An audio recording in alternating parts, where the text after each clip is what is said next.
Yes, ladies and gentlemen, I would like to welcome you to lesson 1 at the topic of life.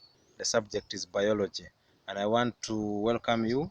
This topic is especially good for advanced level students, and I want you to follow this topic. I also want to encourage you to stay at home and please stay safe until it is safe for us to go back to school.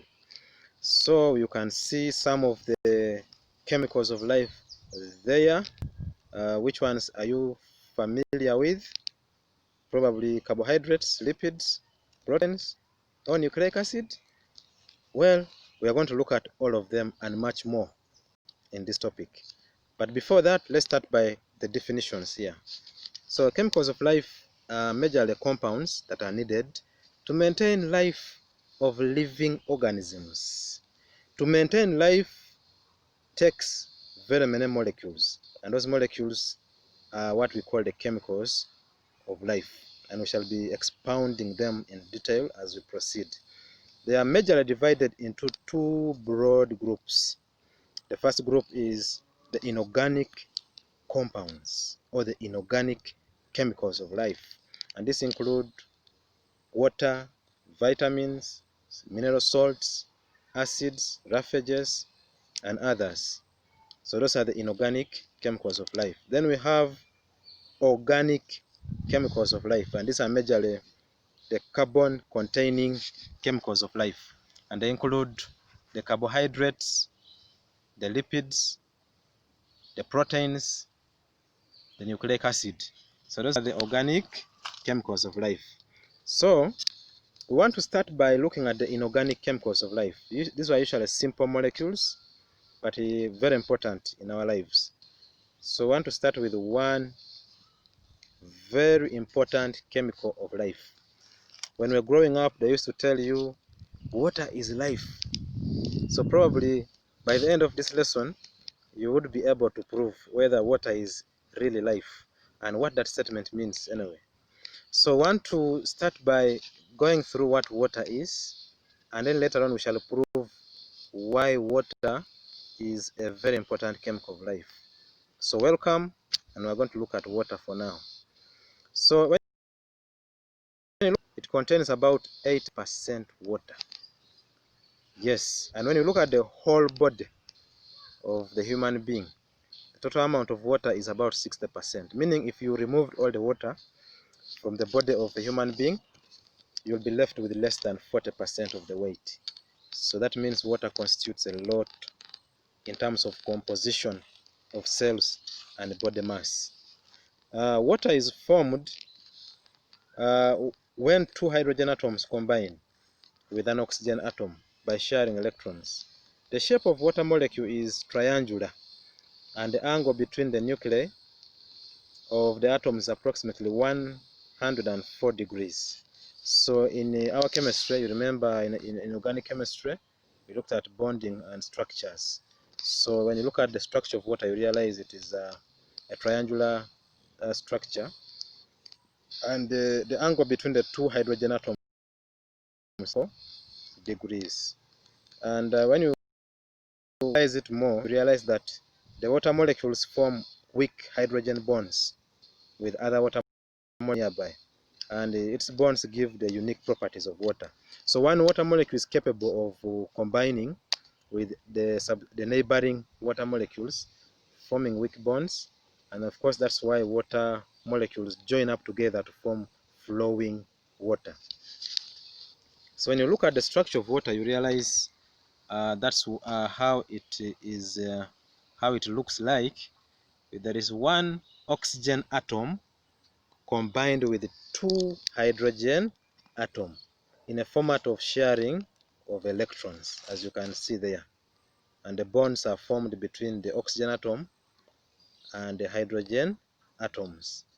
And then when you look at the structure in detail, you realize the angle between the hydrogen atoms is about 104 degrees that we mentioned earlier.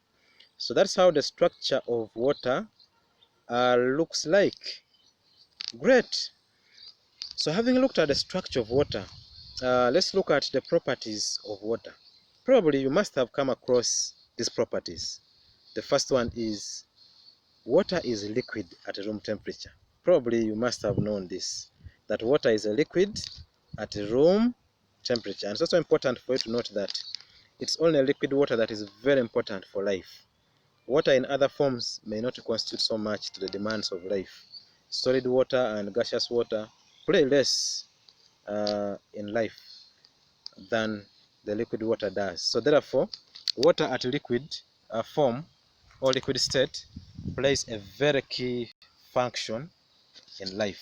So when we say water is liquid at room temperature, it's therefore very important. We also know that water has low viscosity. So what does that mean? It simply means that water has weak hydrogen bonds between water molecules. Between one water molecule and another, the hydrogen bonds are weaker, and constantly they can break and even reform again. So this makes water molecules to slide easily over each other and to flow with less friction. So when you compare water with honey or with some heavier liquids or mercury, you realize that water can flow easily. When you pour water down, it flows with ease. That means one water molecule can slide over another water molecule. Therefore, we can say that water molecules are less viscous. They have low viscosity. Is that important? Well, we are going to see later on why the viscosity, the low viscosity of water is very important. But for now, I want to leave you thinking. Imagine if water was not flowing the way it is. Would it be convenient for living organisms to utilize it? That's a question for you. Well, another property of water is that it has a high heat capacity. Therefore, much energy is used to raise the temperature of water because this energy will be required to break the hydrogen bonds, which restrict the mobility of the molecules. So as a result, water is relatively slow to heat up or even to cool. Thus, heat capacity. So if you are to increase the temperature of water, you require a lot of energy in terms of heat. If you are to cool water, then a lot of heat must be lost. So therefore, water is almost at the same temperature all the time. And changing its temperature from one to another requires a lot of what? Energy. The constancy of the water temperature is also very important, and we shall look at it later on. So, but for now, we at least know that water has a very high heat capacity, meaning it delays to cool and also delays to heat up, provided with the energy. Another property is that it is the most important organic compound in life and most abundant within living organisms and systems. As we had said earlier, that within our body cells, we have up to 80% water. So therefore, and yet we know that the body is made up of cells. So therefore, most of the body living systems are made up of water. So therefore, it's very important. The other one is water expands as it freezes, unlike other liquids which condense or contract as when they cool. So when water freezes, it actually expands. And when you put water in a glass and then you put it in the freezer, by the time the water changes into ice, the glass will break, indicating that water actually expands. And later on, we shall find out why advantageous that is. The other one is water reaches its maximum density at above freezing at about 4 degrees Celsius. Hence, when water freezes, the ice formed is less dense than the water and hence floats on top of the water surface. And in this way, ice insulates water below, making it less dense and able to float. Hence, the water will be warmer than the air above. So, in oceans and seas, especially in the Western world or in the polar regions, where they always experience winter, you realize that on the surface of the lake or of the ocean, there forms ice, or ice, or solid water. and this ice actually floats on top of liquid water, indicating that liquid water is heavier than solid water, because we said water expands as it cools, as it freezes, and the increase in volume leads to decrease in density. So therefore, under the ice in the lakes or in the water bodies, there can survive organisms. So we can have the fishes and the aquatic life surviving under the ice in the liquid water. So that's advantageous for organisms. So the ice insulates the water and prevents it from losing the heat or the temperature. So water has high surface tension. So what is that we're talking about? This is the force that causes the surface of the liquid to contract so that it occupies the least area. It is high due to the fact that water molecules are oriented towards so that the hydrogen bonds point inwards towards other water molecules. So when you have the water in a container or in the lake, you realize that these water molecules orient. The hydrogen bonds point towards the molecules of other, points towards other water molecules. Water comes closer to each other, the water molecules come closer, and for that reason, water almost forms a film on top of the surface of the container where you have poured it. And for that reason, small organisms can even walk on top of water. Yes, like you can see that one there. So because of the high surface tension. The other one is it has a high latent heat of fusion. That means much heat must be removed if water is to freeze. Like we said earlier on, that for water to freeze, it means that it must lose a lot of heat for it to turn into ice. So therefore, water will resist freezing until a very high heat is lost, very high amount of heat is lost. Therefore, water is always liquid, and this of course is important. Yeah, it keeps water liquid for almost all the time. It also has high adhesive and cohesive properties. So this is what we want to look at here.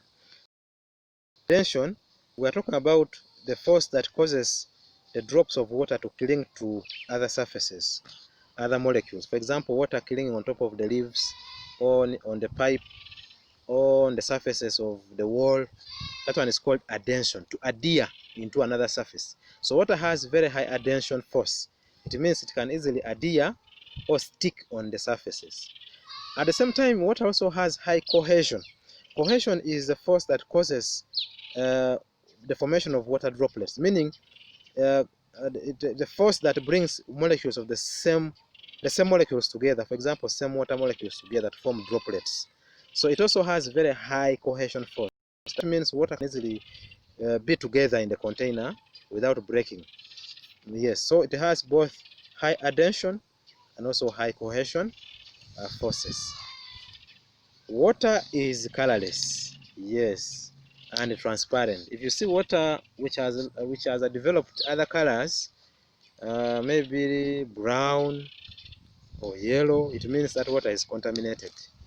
Otherwise, pure water is expected to be colorless and transparent.